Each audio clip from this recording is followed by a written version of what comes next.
বাংলা গানের দুই ভিন্ন প্রজন্মের দুই জনপ্রিয় শিল্পী রুনা লায়লা ও বাপ্পা মজুমদার একসঙ্গে হাজির হলেন নতুন বাংলা ক্লাসিক অনায়াসে নিয়ে। আবেগ, প্রেম ও কাব্যিক অনুভূতির মিশেলে তৈরি এই গানটি ইতিমধ্যে শ্রোতাদের আগ্রহের কেন্দ্রবিন্দুতে এসেছে। গানটি মুক্তি পেয়েছে বাপ্পা মজুমদারের ব্যক্তিগত ইউটিউব চ্যানেলে। অনায়াসে গানটির কথা লিখেছেন গালিব হাসান, সুর ও সঙ্গীত পরিচালনা করেছেন বাপ্পা মজুমদার নিজেই। গানটি প্রকাশিত হয়েছে অনুভব অ্যালবামের অংশ হিসেবে। এটি শুধু একটি গান নয়, বরং দুই প্রজন্মের সঙ্গীত ভাবনার এক অনন্য সংলাপ।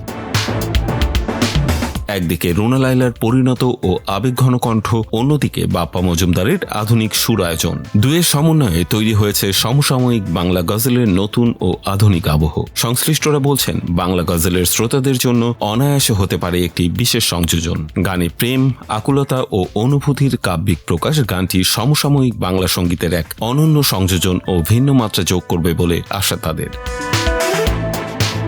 গানটি শুনে মন্তব্যের ঘরে একজন লিখেছেন, আলাউদ্দিন আলী স্যারের পরে রুনা ম্যামের গায়কিতে এমন সাহসী কাজ কমই হয়েছে, তাও আবার যুগলবন্দি। আরেকবার দারুণ কিছু হলো, ম্যাজিক্যাল মোমেন্ট তৈরি হলো। মিরাজুল ইসলাম নামের আরেকজন শ্রোতা লিখেছেন, চমৎকার কম্পোজিশন, অসাধারণ গায়কি।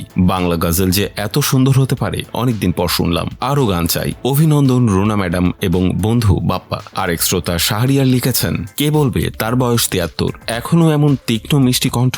বাংলাদেশের সঙ্গীতের মা, উপমহাদেশের হীরা। সব মিলিয়ে বাপ্পা মজুমদার ও রুনা লায়লার এই যৌথ সঙ্গীতকে বেশ সানন্দে গ্রহণ করেছে শ্রোতারা। দুজনের গায়কির ভূয়সী প্রশংসাও করেছেন শ্রোতারা।